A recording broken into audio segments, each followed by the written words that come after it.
Good afternoon. My name is Andrew Bluestein, and I'm the chairman of Garfunkel Wild. I want to thank you all for coming. This being 2020, of course, we had some computer glitches right before, but we're good now. We had an unbelievable amount of people register for this, almost 700. And I think that attests to how important the topic is. And that is CMS's major changes to the E&M coding and documentation requirements that you have 2 weeks to get ready for. So will you be ready, given the amount of people who signed up? My feeling is that a lot of people were caught, as quite frankly I was, unaware. Okay, next slide. Okay, great. Oh. Here we are. Okay. So we're also extremely excited today because we're doing something that we hadn't planned on doing until well into 2021. And that is we are launching the subsidiary of Garfunkel Health Advisors. We have long thought here at Garfunkel Wild of taking our practical approach to the law and forming a subsidiary that kind of did this. And given that so many of you are clients on the phone, you've asked us this of us, and we have heard you. So for now, Garfunkel Health Advisors is going to have 3 divisions. Alicia Schickel, who you see on the screen, is the president of the Documentation and Coding Audit Division. And we're so happy that she is with GHA. We're also going to have general healthcare consulting and IT consulting for project implementation and interim CIO. It's going to work very well with our technology group here at Garfunkel Wild. So as the years go by, we're going to expand to other divisions. People have asked us for grant writing and other things. We'll get there. But we actually, I'm going to go to the next slide. We actually managed to get our website up. Alicia, you want to go to the next slide? Sure. So, no, you went. This is our website. Please don't rush out and try to find it in Google because you can't. It went live last night. You can get it by going through our URL, or you can get it by putting, as I refer to URLs, through our browser, and just type in garfunkeladvisors.com. It's still under construction, but it's almost there. And the more that you all check it out, the quicker we will get into the Google search engine. Okay, so going to the next slide. So you might be thinking to yourself, why would you rush a launch of something as important as your subsidiary before it's truly ready? The answer is, and we can blame Alicia for this, about 3 weeks ago, we were talking about when we're going to launch GHA, and we figured we'll do it sometime in March. She says to me, well, there are these coding changes that are happening. I'm like, well, when are they happening? She's like, January 1st. So after I picked myself up off the floor, I said, we have to do a soft launch. We have to meet the demand. And the team here at Garfunkel Wild and Alicia, we put our heads down, and here we are. Because there is no delay, and I've called Alicia about every day and said, is there going to be a delay? And she says, no. The same answer as yesterday. These are major changes which Alicia's going to talk us through. And we have at the end, we have some solutions, some packages, if you're interested. By the way, if you're listening, you obviously can see to the right side is the question box. You can put questions as we're going through. I do not believe we're going to get to them.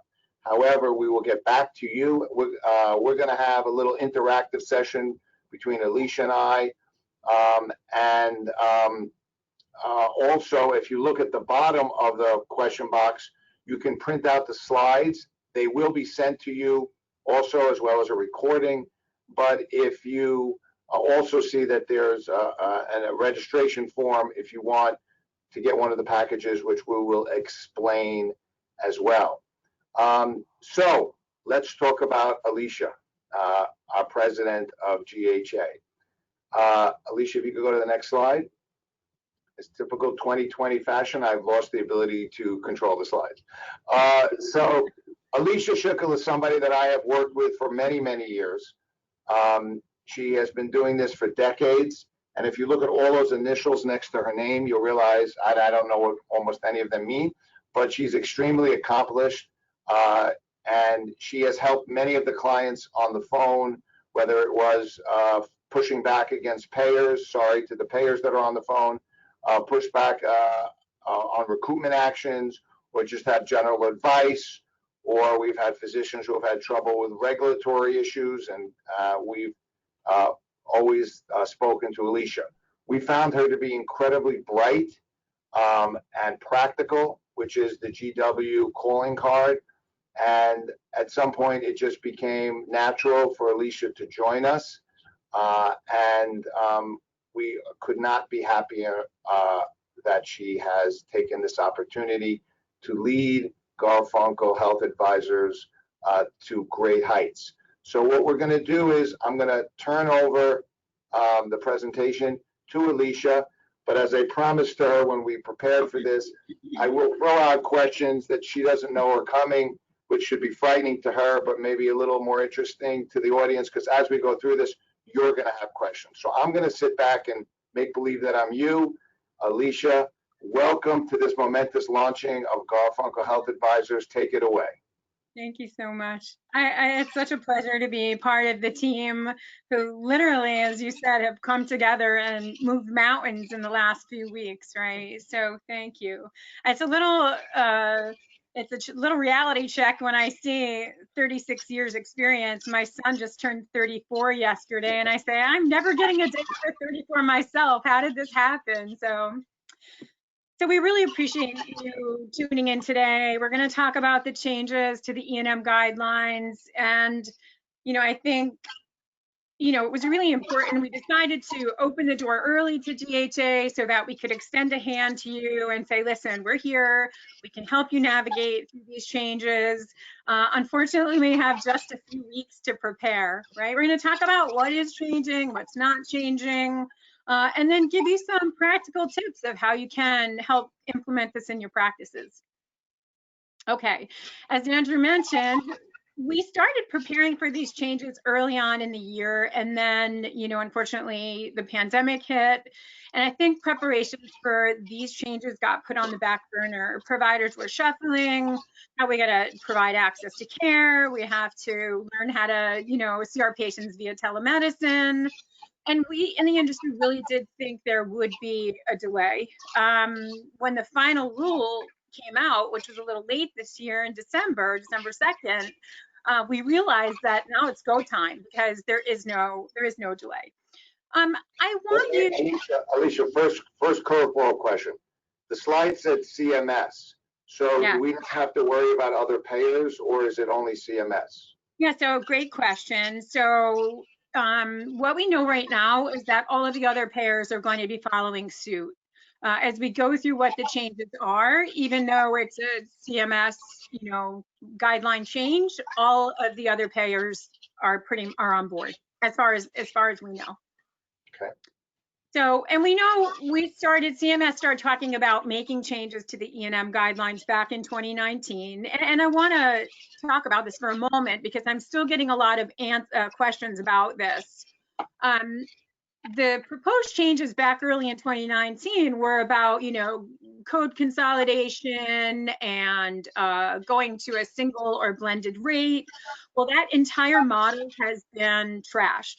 So the questions I get are, we still have to worry about that? Are they consolidating the codes? The answer is no, right? So the AMA came up with this model that we're going to talk about today, and CMS agreed to adopt it. And the goal really remains the same. And I want everyone on the call today to, I know we talk about, these mandated, unfunded, changes that you have to embrace, but I think you should embrace this change, and I think it's going to be a very positive, change in your practices, as long as you are understanding the changes and how to implement them. The goal remains the same. It's really, these changes are meant to reduce the administrative burden. We've been talking about this for years, the need for this reconstruction of E&M services for years. We want to improve payment accuracy. We're going to talk about how some of the errors are outrageous. And then also really get the guidelines up to help you in the current practices of medicine, because they're really antiquated. Okay, so as I said, we've been asking for these changes for a long time. E&M services make up about 40% of all the allowed charges under the physician fee schedule, and that's a lot. The outpatient and office visits comprise about 20% of all allowed charges. And you can see here that errors are costly. Between 2017 and 2018, Medicare reported that upcoding resulted in hundreds of millions of dollars in overpayments. We know that those hundreds of millions of dollars in overpayments, many of you were getting letters and getting takebacks, right? So many of you on the call who know me well, who've worked with me over the years, know that I have pretty much coined the phrase, it's not about getting paid, it's about staying paid. And just because you get paid doesn't mean you should have, right? So we want you to take that away today. And you can see still, all these years that we've been following the 95-97 guidelines, 10% of all new visits and about 2.5% of established visits were still paid improperly. So that's an indication there's probably something broken. Okay. Everybody who knows me, and those of you who are going to get to know me, I hope will have ongoing relationship, know that I am a huge advocate of documentation. Why? I think because in all the matters that I've ever worked on, provider defense has always come down, well, of course, to having a great attorney, but it always comes down to the documentation or lack thereof, right? So we know that incomplete and inaccurate documentation causes problem, right? It causes problems that unintended and dangerous patient outcomes. It causes audits, it causes overpayments. We know that the health plans have the ability to mine your claims data, and they do it on a daily basis at a macro level. So these E&M services specifically are such a huge component of what comes out of the till that they're always on the radar, right? And then, of course, potential civil and criminal enforcement actions. So don't forget your GW guys if you run into those situations. The False Claims Act is still around. These laws are not changing. And when we train or educate providers, we always talk about the False Claims Act, but we say fraud, waste, abuse, and then I always love to put a big E on the end of that, which is errors, because so much of these overpayments, providers that get in trouble with these False Claims Act, allegations and enforcements, a lot of this is really due to errors. Okay, so, I'm getting off the soapbox. Let's talk about what is changing. Okay, I think you guys are going to love this.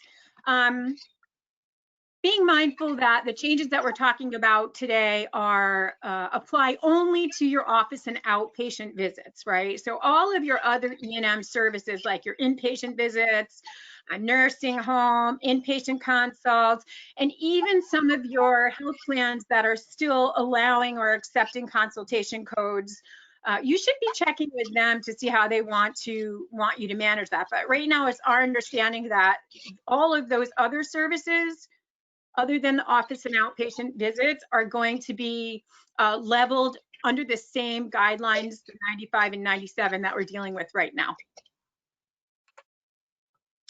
Okay, 99201 is going away. It's been deleted because as we're moving into some of these other changes, like, getting rid of counting history and exam, 99201 and 99202 have a straight level medical decision making, so it really became irrelevant.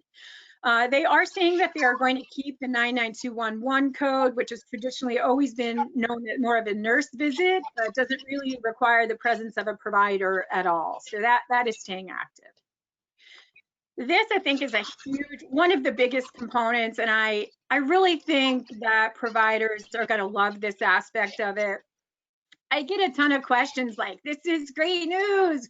We don't have to document a history and exam anymore. Well, the answer is wrong. Of course you do, right? You're still going to have to document a clinically appropriate history and exam. You're going to need that information in your note to support your level of medical decision making, to support the medical necessity of the visit. However, you don't have to count them anymore as key components towards your level of evaluation and management service. Okay, another huge change here, right? Providers are going to be able to, you're going to have a choice. Every patient, you're going to have a choice. You can determine your level of evaluation and management either based on time spent, which we're going to talk about. There's been major changes to the time, calculating time, or by the medical decision making, right? And I think it's really important, you know, to understand how calculating the level based on each one of these different types is going to benefit you the most, right? If we're going to go through the components today at a pretty high level, but we are going to be offering access and more information on doing deep dives in these, so that in your day-to-day workflow, you're going to be able to make educated decisions like, yeah, this patient, I'm going to get the most credit if I bill this scenario based on time. However, this other patient who you might be seeing next is going to be more beneficial to me to bill this visit based on medical decision making. And we'll take a look at what that looks like. So Alicia, are you saying that if a typical doctor saw, let's say, 20 patients in a day, they could have 18 of them they could record as time, and 2 of them they could record as medical decision making? They could, if that was the patient population for the day, and billing based on time was most beneficial to them for those 18 patients, they absolutely could do that. We're going to talk about the key components that need to be in the documentation to support that. You know, I don't want providers to think like, don't pigeonhole yourself and just taking the easy road, right? Do what is most beneficial to you. What's going to be best to help you get the best level, right? You want to get paid for the work you're doing. So let's talk about the calculations of time moving into 2021. There are significant changes to how you're going to calculate your time. Right now, under these current guidelines, time is based on face-to-face with the patient, time only, as well as if 50% or more of the total time that you spent face-to-face with the patient is made up of counseling and coordination of care. With that being said, that whole model is going away, and we're moving into a new model of calculating time. So beginning in January, providers are going to be able to count both your face-to-face time with the patient and your non-face-to-face time with the patient. And we're going to take a look and see what are the things that you can calculate towards time. I think it's really important to be mindful, understanding that the typical times that are now attached to those codes are shifting into a range of time. So each one of the E&M codes after January are going to have an actual minimum and maximum of time attached to them. And we'll take a look at those. One thing I want to just really kind of highlight here is the documentation requirement, right? If you're going to be billing based on time, you need to make sure that you have the total time documented in the record. And even though you're going to be documenting the time, you're going to document all of the activities that you're performing that day with the patient. There's a great recommendation, an example that you may want to put in your note. You know, I spent 45 minutes caring for this patient today, reviewing labs, records from another facility. Of course, you want to name that facility, caring for the patient, documenting in the record, and arranging for a sleep study, right? That pretty much solidifies everything that you're doing today, and it has the total time documented. I want to throw out a caution flag here. We're on the raceway today. Here comes my caution flag, my first caution flag. Billing every visit based on time could throw up a big red flag and set providers up for an impossible day scenario. So we want you to be aware of that. What does that mean? The impossible day is when you calculate the time up for all the services that you're providing in your 8 hours that you're in the office, and they calculate up to 24, 48 hours, right? So be mindful of that. Now they have time. Yeah. Alicia, let me just ask a question, because somebody just texted me. Don't text me, put it into the chat box. They said, should I put in my medical record, started to see Andrew Bluestein at 11 o'clock? Should they literally write the time in? Will that help? What's your thoughts on that? You know, I'm not really recommending that as a best practice, because there's nothing that says that if you say I started this visit at 11:50, that you didn't get called out to see another patient or do something else. The best practice recommendation right now is just put the total time that you spent with that patient, and preparing for that patient and documenting for that patient on that date of service. Okay, so, and you know, and that brings us to another great point, to another caution flag here. We all know providers have macros right now, and when they see patients based on time right now, they dump that little macro in the note that says, hey, I spent 50% or more of the total time in counseling and coordination of care. I want to caution you on creating macros that say documenting in the record, because you're only going to be able to count time as spent on the same date of service. So if you create a macro and you dump it in your note and you don't document your note until the next day or 2 days or 3 days later, and you get audited and your note is time-stamped that your documentation took place a week later, that is going to raise a flag for integrity of the time. Okay, so let's look at the time.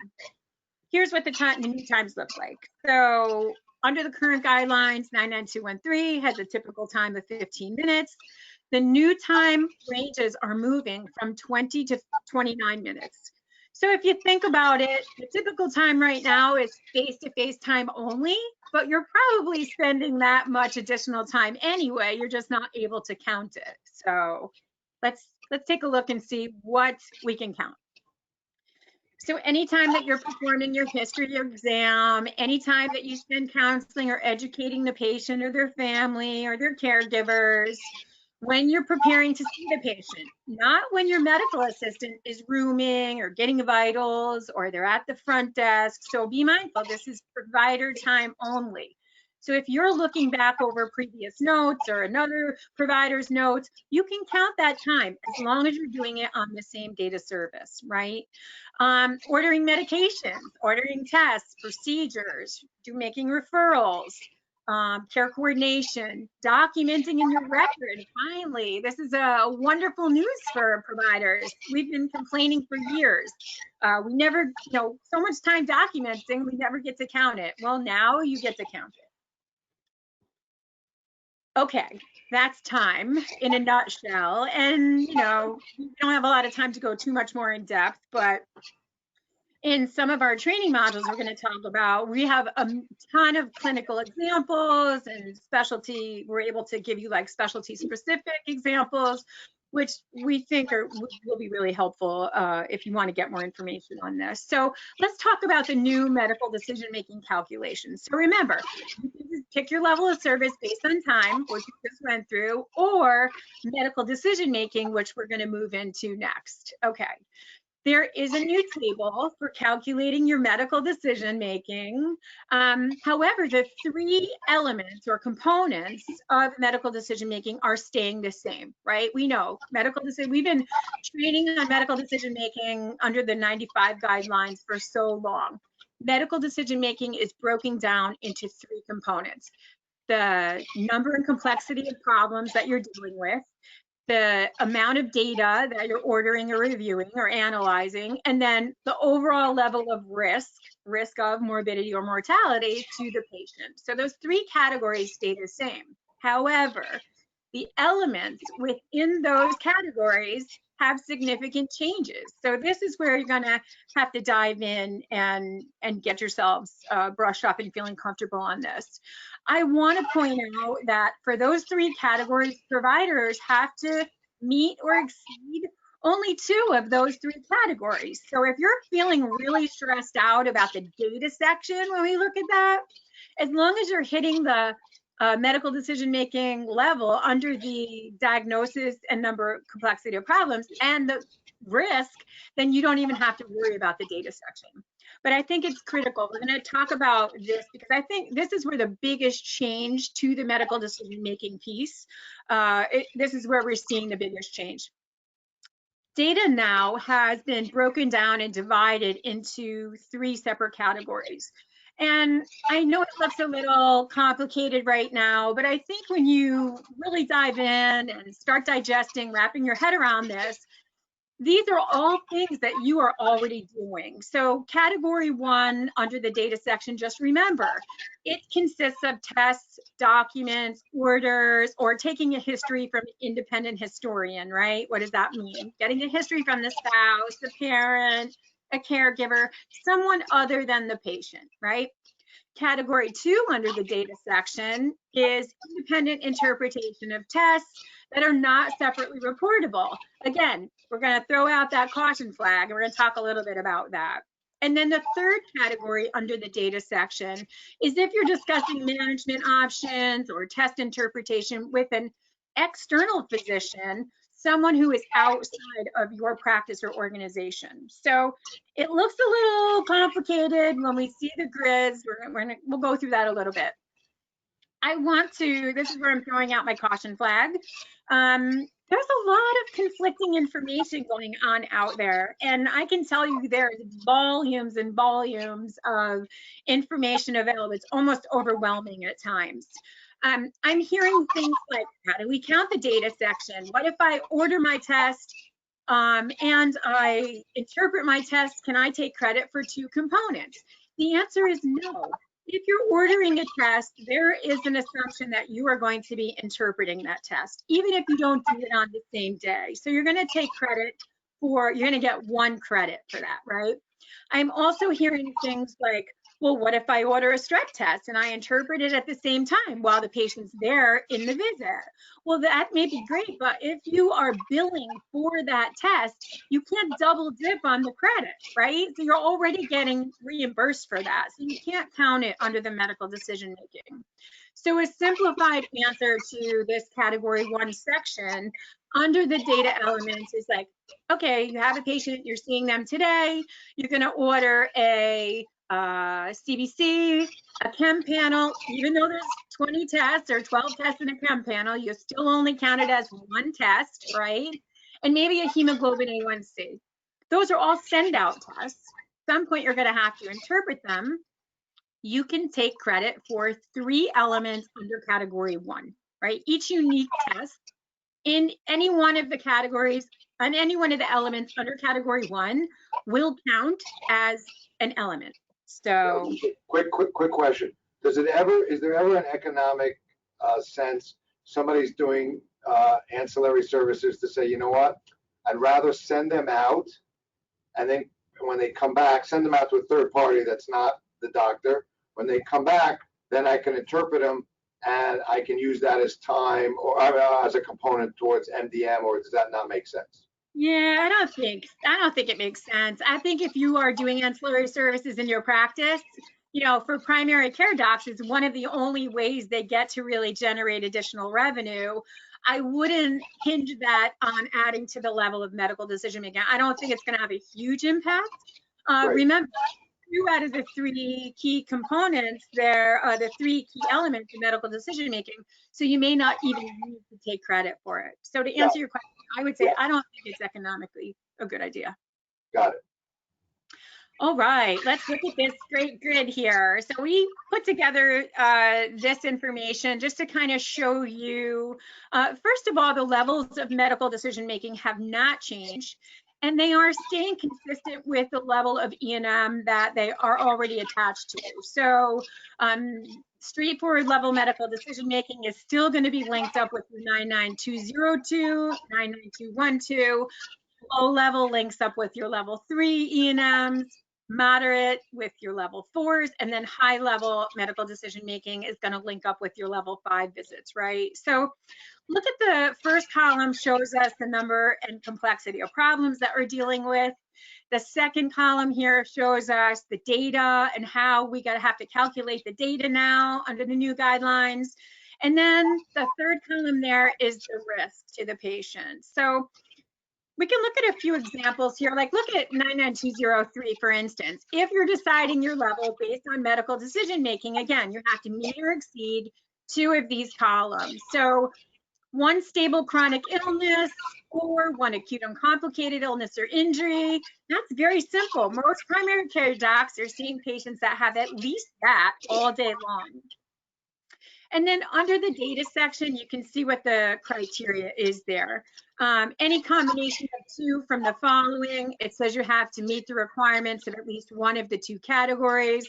We talked about how to calculate or count up those tests under there. And then low risk of morbidity or mortality to the patient. And some examples of low risk are like, hey, take some over-the-counter medication, or I'm gonna send you for physical therapy or occupational therapy. Those are all common examples of a low risk to the patient. So let's take a really quick look at like level 4.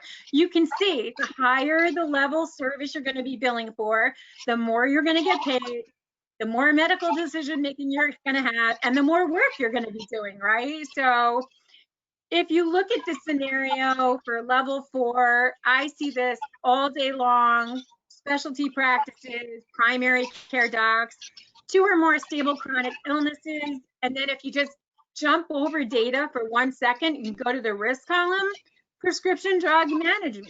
What is that? Like if a patient comes in that has hypertension and diabetes and they're doing great, and you review their medications with them and you document in the note, no changes, continue current medication regime, come back in 3 months. As long as you have your history, clinically appropriate history, exam, put your assessment and plan in place. Here's, the things I'm dealing with. This is our goals, this is what our plan.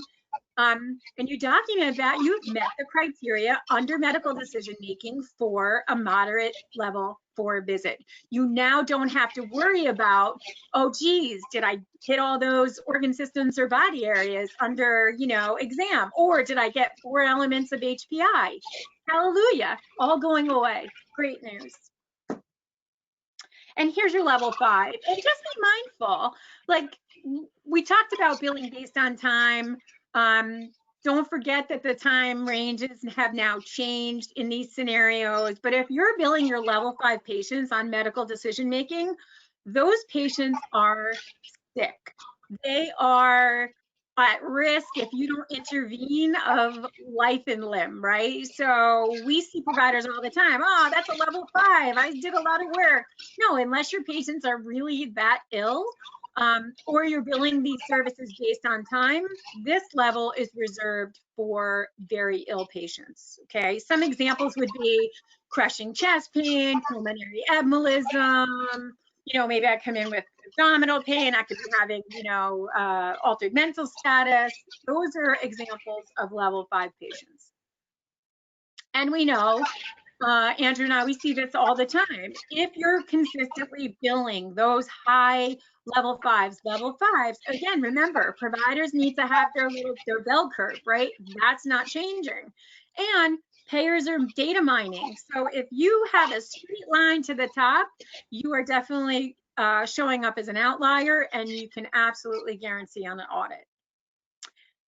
This is such an exciting new addition going into the new guidelines. I think every provider should 100% embrace this, utilize it in your practice, take advantage of it. We're talking about the new add-on codes. There's 2 new G codes that Medicare came out with.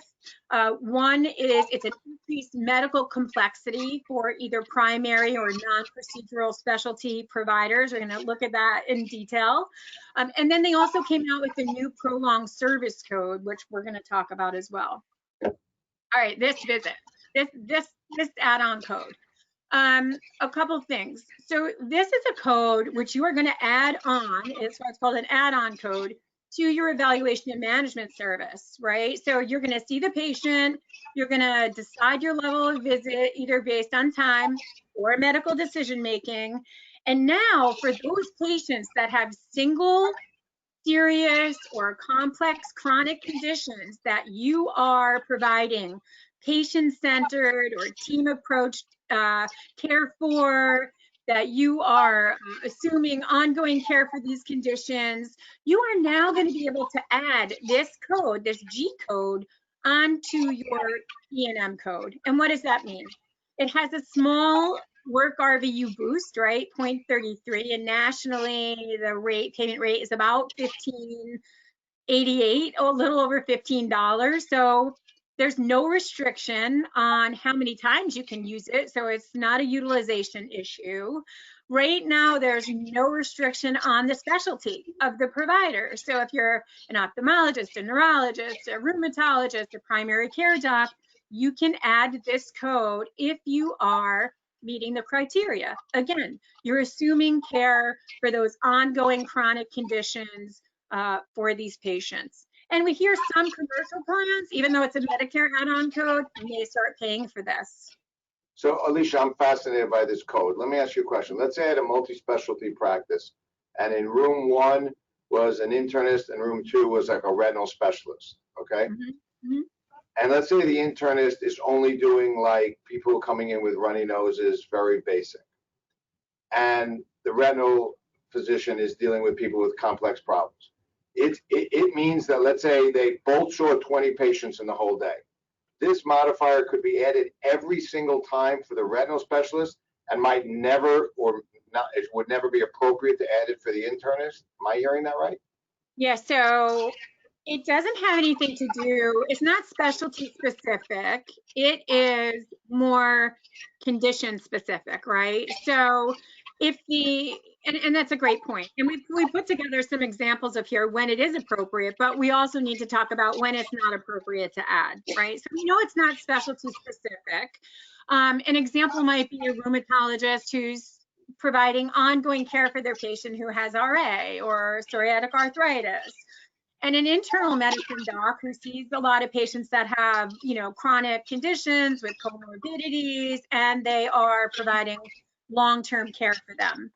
When it wouldn't be appropriate is if the patient comes in with an acute minor issue that's going to resolve, right? It's not complex, it's not chronic, it's not going to provide, need ongoing care by the provider. So great question. I think that's really important. And I think, CMS is saying that they are expecting that 90% of outpatient and office E&Ms are going to have this code. So I come in today and I have a fracture, it's acute, it's going to resolve. But if I'm an osteoporosis patient who comes in with a fracture that is, caused by my disease process, then it would certainly be applicable. Okay, and in our trainings, we do really deep dive into this with more clinical examples. This, we don't have a lot of time to dive too deep into some of this stuff today, but I do want to talk about the prolonged service codes. I think it's important that while CMS and AMA came together and they got married on the idea of these changes, this was one area that they did not agree on. So be mindful that commercial plans are going to have a separate prolonged service code with separate descriptions. The AMA book has a different description than the Medicare G code, the G2212 code that Medicare came out with. The key things you need to remember about prolonged service codes is that they're only going to get added to either 99205 or 99215. And only if you bill those codes based on time, and only if you exceed the maximum for Medicare, the maximum amount of time attached to those high-level 5 codes by 15 minutes or more. So if you see a patient and you're billing based on time, and you reach a 99215, and you see them for an additional 10 minutes, it's not appropriate to add the prolonged service code, right? You have to go 15 minutes or more beyond to be able to utilize these codes. And an example of that, and we give a lot of examples in our clinical training workshops, maybe a patient comes in with severe depression and you're talking them through options and treatment, and and all that, and then you go beyond that. That is an example when you may spend a lot of time with a patient and there may not be a high medical decision making. All right, what's not changing? This is important as well, and we're not going to spend a lot of time, but we want to make sure that all of our clients and providers are feeling really comfortable. What's not changing? Incident to guidelines. We know these topics within themselves can be a full training session alone, and keep your eye out for those because we will be rolling those out. Incident to guidelines, modifier 25.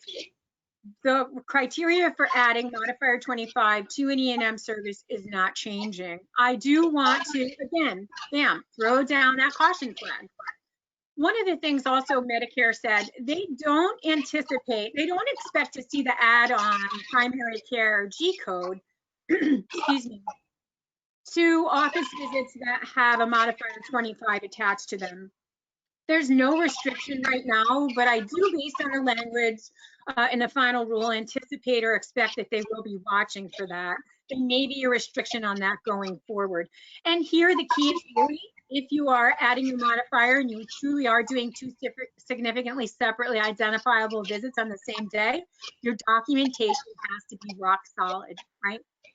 Well visits and sick visits, applicable to adding the modifier as well. That's not changing. Multiple visits on the same day. Determining if your patient status is new or established stays the same. Signature guidelines, ordering ancillary services, all stays the same. No changes there. This, again, jumping up on the soapbox for a second, because along with documentation, medical necessity is a key, is the key, is the driver.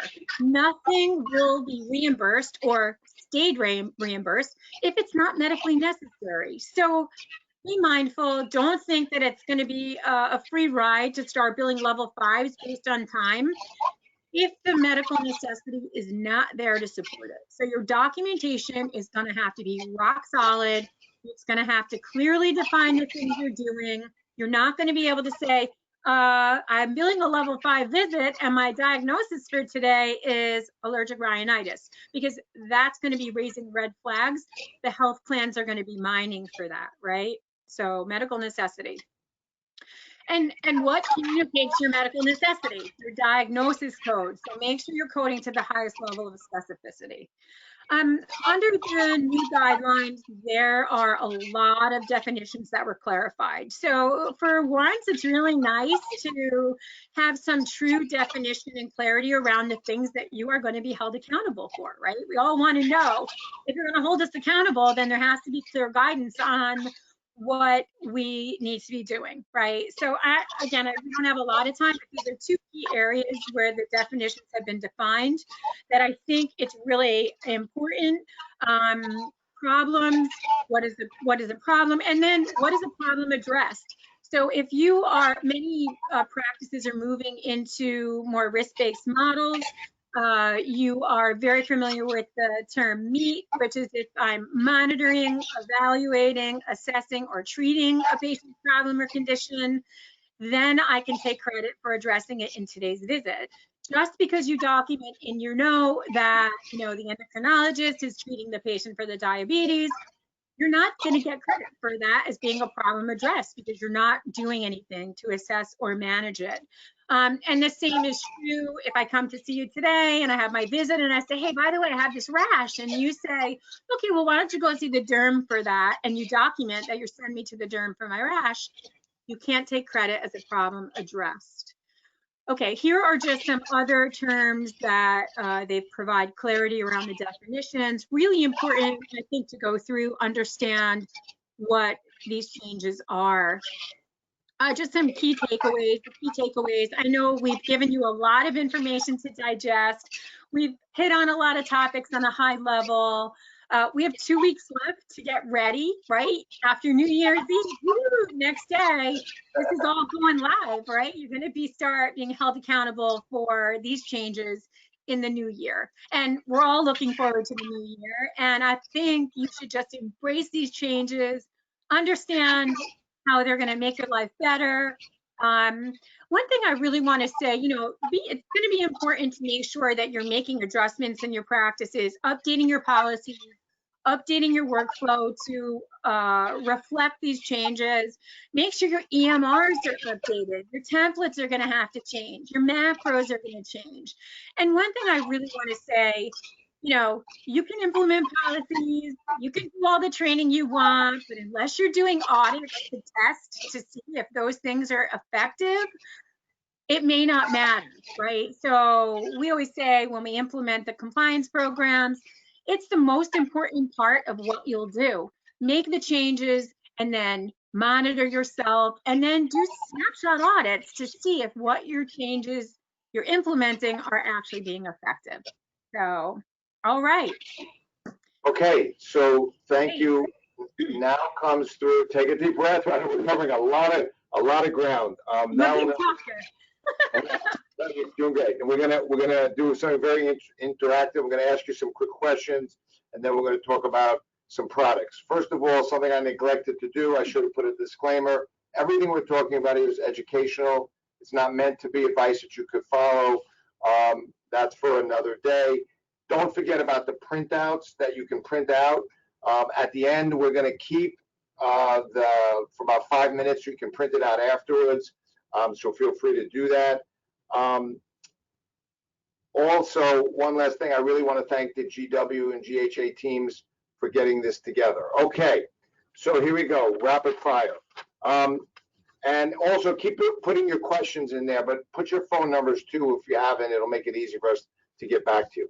Okay, what about the person, Alicia, who says, well, that's why I pay a billing company. I don't need to worry about this. Short answer, is that true? Can I just worry about it myself and let the billing company worry about the billing? Oh, so, okay. So we've been doing this so long, and providers need to recognize that everything that gets billed out under their NPI number, they are accountable for, right? So I say, even if you have a wonderful coding and support staff, you still need to understand what these changes are and how to shore up your documentation, because if you're getting support from your staff, you need to get into the record appropriately and clearly, give them the information that they need. And again, don't rely on anyone else. We see real tragedies happen to providers who say, the billing company's doing it, I don't need to worry about it. Yes, you do, because when the overpayment recoveries come, guess whose pocketbook it's going to come out of? So would you recommend that a practice get on the phone with their billing company and start the dialogue about these changes? Absolutely. Yeah. Okay. Absolutely. Next quick question, because the people have texted me, I've got an EMR, I don't need to worry about this. And I know there's a couple of EMR vendors that are participating in the call. Is that true? No, because, well, so a few things. So for all the years we've been, telling providers, don't really rely on your CAC, which is your computer assisted coding software, which is an element built into the EMRs, right? So for those EMRs that have this software component built in, which they all do, the key components of the documentation of the levels are changing. So that is going to have to change as well. And the templates are going to need to change. So I think, there's going to definitely be software updates that need to be made. And super bills have to change too, that they've been using for the last 10 years? Absolutely, because there's no more history and exam components being, calculated. So absolutely. Okay, so somebody just wrote me a text with a bunch of curses, but it's a good softball to the next slide. What is GHA going to do to help solve these problems in a practical way, which is what I promised at the outset? Yeah, definitely. Well, I'm so glad that you asked. So I'm move on here. I want to talk about some plans and packages that we put together. And we recognize that, our clients they come in different sizes, they're unique, they have different budgets. So we try to put together a practical solution for everyone. On the left side, you can see the plans that we created. These are educational plans only, right? So this is where we're going to teach you how to drive And then we're going to be available for, a 30 or 45-minute live interaction where we can answer your questions and help provide additional guidance. On the flip side, plans 3 and 4, we've actually, we're going to teach you how to drive. We're going to be available to discuss, answer your questions. And then we're also going to do an audit. We're going to put an audit piece in there now, and we want to look at your documentation and do a comparison. Hey, this is where you are right now. We want to audit it from both perspectives. Audit it under the current guidelines and then show a comparison under the new guidelines. And then we'll really have some tangible, valuable information to be able to come back and say, look, here's where your documentation is now. These are the things that you're going to need to do if you want to bill based on time, you've got to do this. If you're going to bill based on medical decision making, you're going to do that. And then plan 4, we're going to teach you how to drive. We're going to be available to help you. We're going to do an audit, a comparison audit, but then we're also going to do a post-January, post-live audit to make sure that you're actually understanding the changes and that your documentation is correct and accurate. And of course, we're going to be available to provide ongoing audit support until everything really, till you're sure and you're selecting your levels with confidence and you know that you're getting it right. So Alicia, 2 questions about that. So you're saying that if I code right now, your average doctor, he codes based on his records. Those codings will be wrong post January 1st? So honestly, the understanding is they're not really expecting a huge shift, right? So if I'm seeing a patient now and that patient constitutes a moderate level medical decision making, they're anticipating that it is going to remain a moderate level of medical decision making. But the documentation criteria is now different, right? You're not going to be calculating your exam, your history. You're going to need to count up your data differently. Your documentation is going to need to be different. So it's not that it's going to be wrong, but we may be able to look at your documentation and say, hey, you know what? You got a low level on this for, medical decision making, but you spent a lot of time with the patient. This would be a great opportunity for you to build this type of visit based on time. So when you give back people if they review 10 or 20, if they use 3 or 4 plan, you're going to tell them this is where you could have improved and this is what you should have changed. Absolutely. Yeah. Here's your weakness. Here's your strengths. Here's your opportunity, right? So, and then, for compliance purposes. How is GHA going to staff? Is this like a first come, first serve type thing? Yeah, so I mean, we are, of course, we're available to help everyone. We have 2 weeks to get these rolled out and get ready for the changes. So we are going to be, first come, first serve. People who are, requesting packages, we're going to get them signed up immediately, and we have our team is available to help roll this out. And are there also customized packages that you could provide? Also, I think you had some. Took the words right out of my mouth. Moving into the next slide. So again, we recognize not everyone is the same. Everyone is going to have unique needs. And we put together like a Chinese menu that, a practice organization can kind of pick and choose what they would like from us. Maybe you're already strong or trained in one area, but you want additional support in audits and, ongoing maybe chart reviews. Maybe you want training for your staff, and maybe you want quality assurance audits for your staff to make sure that, everything is being rolled out. So absolutely. So this perfectly happy to customize plans for people who don't really fit into any one of the other plans. Okay, so I'm a practice. I'm in total hysteria. What do I do? How do I register for these plans before I'm shut out? Yeah, no problem. So, Andrew, as you said, we're going to leave the presentation up for people who want to print out a registration form. Again, it's available in the handout section on the webinar browser on the slide there and the toolbar. There's a link also under the chat. section in the webinar module. But, you know, if you can't print that out, which we're recommending, because you can also get a copy of our slides from today's presentation with our contact information, you can always email us at info@garfunkeladvisors.com. You know, we're people available to answer the phone if you want to call in. More than happy to help you get registered. And, you know, really, we have 2 weeks left. We're going into the holiday season. You know, if you want to take advantage of this.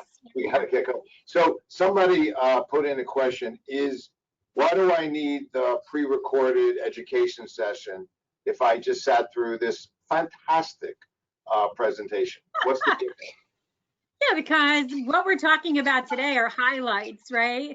In the pre-recorded session, we are giving clinical examples, multiple clinical examples. The great part is that if you sign up for a package, you get a live one-on-one with one of our trainers, and we can talk about how this impacts your practice specifically, answer your questions, look at your specialty, look at your patient population, which I think is really critical. Like, you can get a lot of what we did today. It's available everywhere, but I think it's the practical implementation. How do I take everything I learned today and now implement it in my practice, in my workflow, when I'm seeing 30, 40, 50 patients a day? That's the gold key right there. Right. Okay. So, so with that, GHA is officially announced.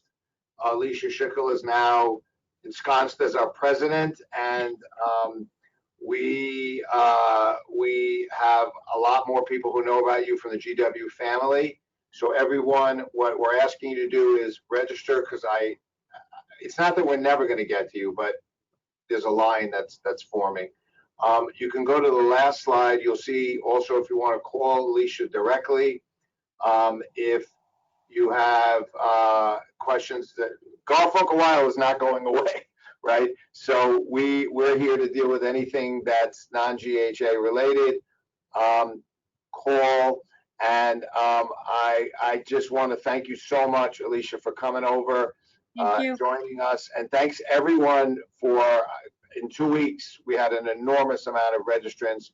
We will work hard to make GHA a success and to protect you as we move forward with these changes. So Alicia, thank you everyone. Have a great weekend. So much. Stay safe. Reality. Take care.